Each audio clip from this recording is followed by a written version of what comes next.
barrel structure with the pointed nose at the top of the second stage is the payload fairing, and it's composed of two halves made of carbon composite material that come together to protect the payload until we're in the vacuum of space. Now here at T-minus 9 minutes and 38 seconds, the SpaceX team continues to count down towards our 13th launch this year. All systems are a go. And before we began the webcast, the SpaceX launch director pulled the members of the launch team and got a go for propellant loading and launch. So we are currently already loading propellant on the Falcon 9 first stage booster, as well as the second stage. Payloads continue to be healthy, and Falcon 9 team is tracking no issues on the rocket. Currently, the weather is green, and the range is ready to support a T0 at 5:30 p.m. Eastern Time. Today, we have a greater than 95% probability of launch. But if for some reason we don't launch today, we do have a backup opportunity tomorrow at the same time. Now, if you are just joining us, today's mission is a collaboration between Space Systems Command, or the SSC, the U.S. Missile Defense Agency, and the U.S. Space Force's Space Development Agency.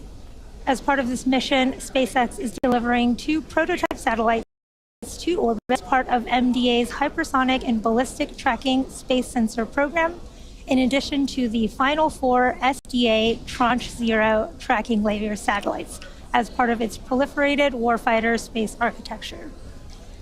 Now, the SSC is the U.S. Field Command responsible for acquiring and delivering resilient capabilities and groundbreaking technologies to protect our nation's strategic advantage in and from space. For more on the SSC, let's take a listen.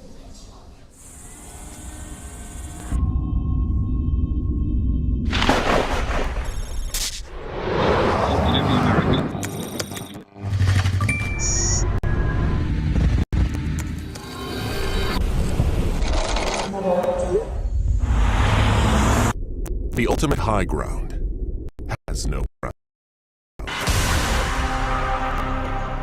The satellites in orbit around our planet provide the critical infrastructure we use to defend and protect the security and prosperity of this world we all share. But space is no longer a benign environment. Adversaries and nations are actively working to dominate the most critical battleground of our day. At Space Systems Command, the time to act is now. The race is on. Our adversary is out there. They are going to work every day, trying to work harder, smarter, and faster than us. But we are making sure that that does not happen. The Guardians, airmen, and partners of Space Systems Command are working with unstoppable urgency. Now, delivering solutions to emerging threats, creating resilient space architectures we can all rely on. During times of crisis and conflict. The fight could happen tonight, it could happen tomorrow, it could happen in a couple of years, and that's exactly what we're doing. For Space Systems Command, working faster means breaking from the status quo, exploiting existing space architectures and capabilities in creative new ways, working with commercial industry, innovators and tech startups, and allied nations to exploit, buy, and build, to deliver better, faster, and more affordably. We are advancing the space architecture that we have up there right now, making sure that it's optimal, making sure that we get new space architecture set up, prototyping, experiments, to ensure that we can outpace the enemy. To maintain our lead in space, Space Systems Command has embraced a new culture, empowering its people to race forward. Speak up and connect with industry in unprecedented new ways. Our people are agile, they continue our partnerships, they are actively day after day in order to contribute to the big warfighter purpose. Space is a team sport. We have to work together to provide integrated, resilient capability and speed in order to fight through any contingency crisis. Space Systems Command is moving fast to maintain U.S. superiority in space, running a marathon of sprints differently, acting boldly, empowering at every level to make space work for us all. At Space Systems Command, space starts here.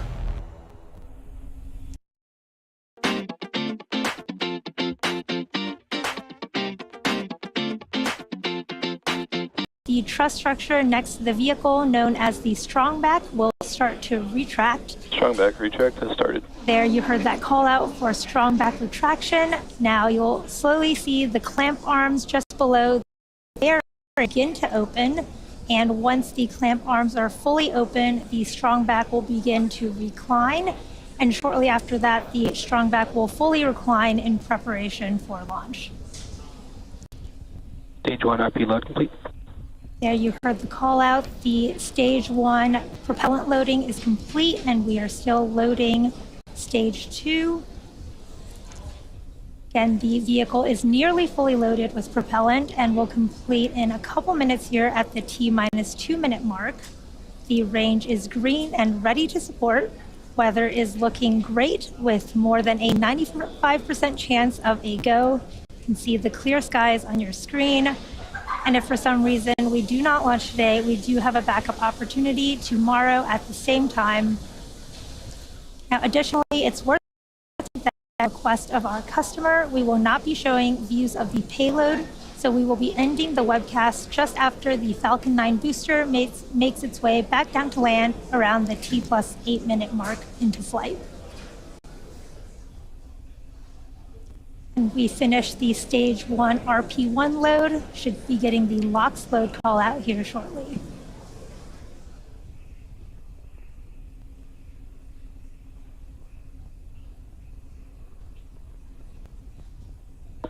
Stage 1 LOX load complete. There is that call out for stage 1 LOX loading complete, and we are just wrapping up stage 2 loading as well, and we should get the call at the T-minus 2 minute mark.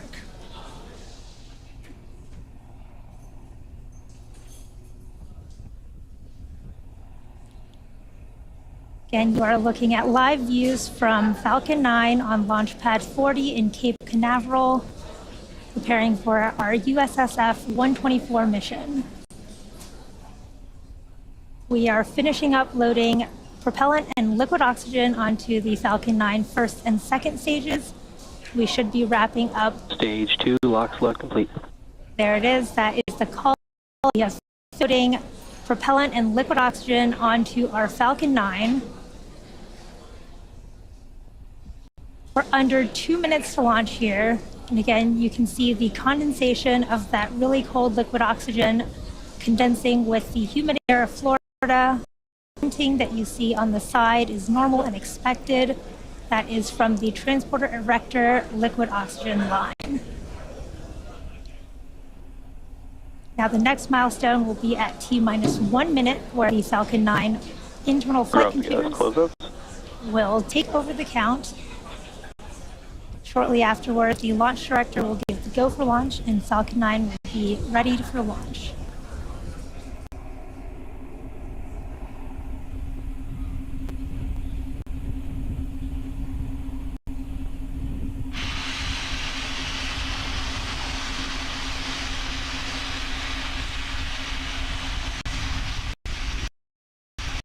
Falcon 9 is in startup. Falcon 9 is in startup.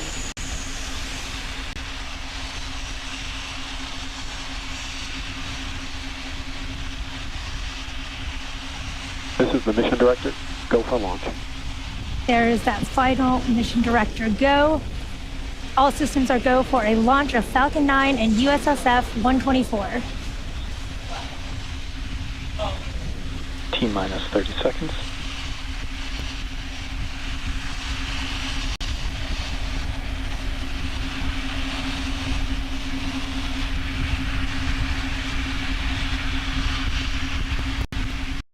T-minus 15 seconds.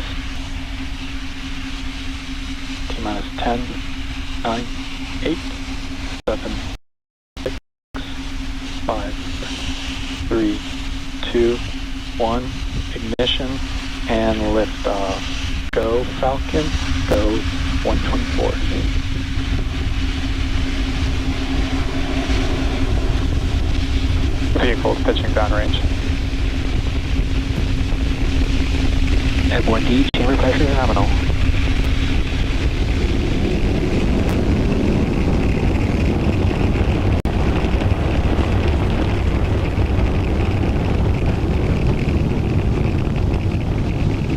Successful liftoff from Space Launch Complex 40 in Cape Canaveral, Florida. Love is in the air today, and now Falcon is 2. Our next milestone is at the T plus 1 minute and 12 mark, which will be max Q. Telemetry nominal. And max Q is the moment of peak mechanical stress on the rocket.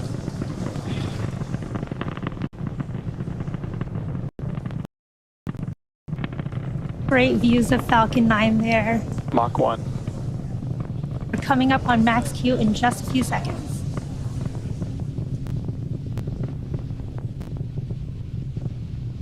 Max Q.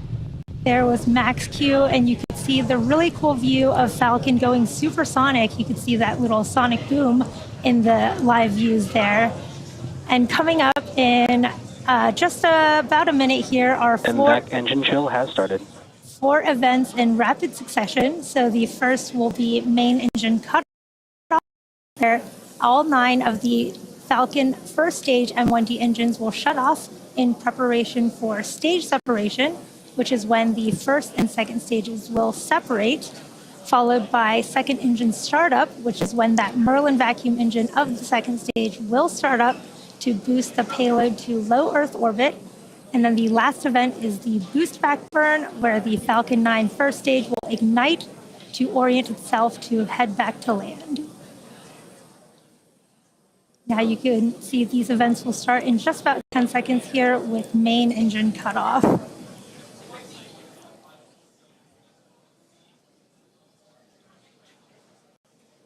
Main engine cutoff. Stage separation confirmed.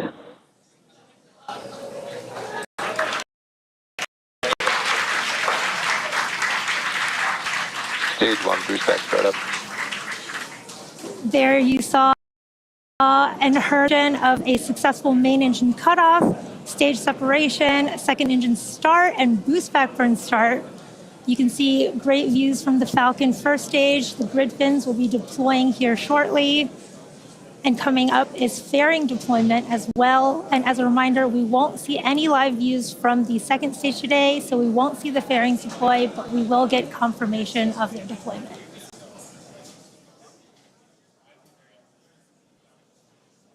Fairing separation confirmed. There you heard that call out for successful fairing deployment. Now, coming up next is the end of the boost back burn, which will be happening in just under 10 seconds here.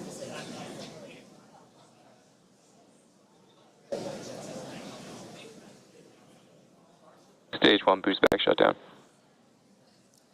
There you heard that confirmation of the shutdown of the boost back burn. That is a good burn of the first stage. Again, you are watching a live webcast for USSF-124, a collaboration between the Space Systems Command, the U.S. Missile Defense Agency, and the U.S. Space Forces Space Development Agency, bringing 2 prototype satellites to orbit as part of the Hypersonic and Ballistic Tracking Space Sensor Program, as well as the SC-4 Tranche 0 tracking layer satellites. You can see our grid fins have deployed there, and these will help reorient that first stage as it makes its way back down to Earth. And you can see those puffs of gas, they're coming from the attitude control system, and that is nitrogen gas that is coming out. Now today we will be attempting to recover the Falcon 9 first stage back at landing zone 2. And in just a couple minutes, the booster will execute an entry burn followed by a landing burn. Now both of these burns are meant to slow the booster down rapidly before landing.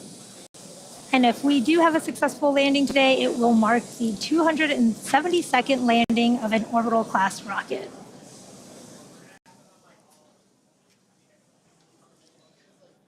Now, in order to make its way back down to land for orbit, Falcon 9 does have 2 more burns to execute. We already performed our boost back burn, so coming up next is the entry burn in just about a minute. And this is where 3 of the Merlin engines of the first ignite, and this will help slow the stage down as it re-enters the upper parts of the Earth's atmosphere. And then the third and last burn, and this is a single engine burn that brings the vehicle speed down rapidly in order to land back on Earth.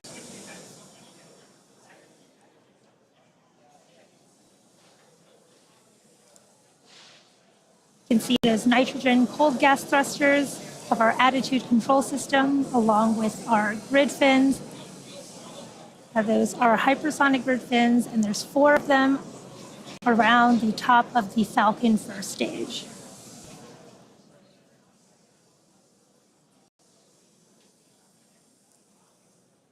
We're coming up on the start of our first stage entry burn. This will be about a 20-second burn starting in just a few seconds.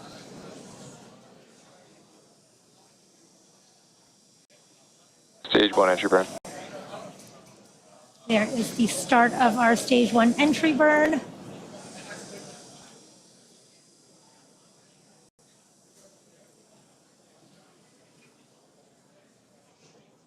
And this is a 3-engine burn that's slowing that first stage down. Stage 1 entry burn shutdown. There is that shutdown Stage of 1 the FTS has safed. shutdown of the Both vehicles engines, are on nominal trajectories. and those callouts were that the flight termination system has been safed and trajectories are all nominal. Coming up next is our stage 1 landing burn in just about 30 seconds here as we come back towards the coast of Cape Canaveral.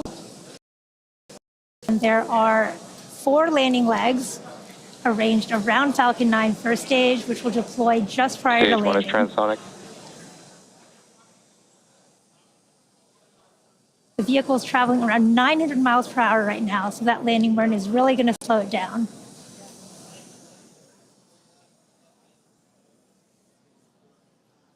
Stage 1 landing burn. There is the start of that burn. Stage 2 is in terminal guidance. Super cool views of landing zone 2 approaching quick.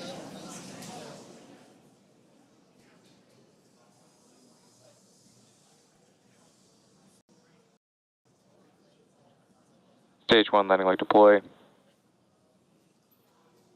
Stage 1 landing is confirmed. Stage 2 FTS has safed. Awesome views. There you have it. We have successfully made the 272nd landing of an orbital class rocket. And with that successful confirmation of our booster landing, that